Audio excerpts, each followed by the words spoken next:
तोहरे के देखला माई तरसी नजरिया रही जई तू यहीं जे माई सारी उमरिया।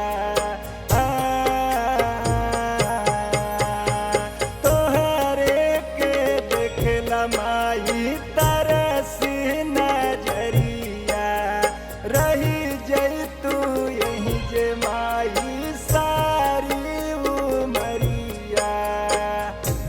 पर तब सतेंद्र काहे दुखवा सुनाई रमनाथ कहे तो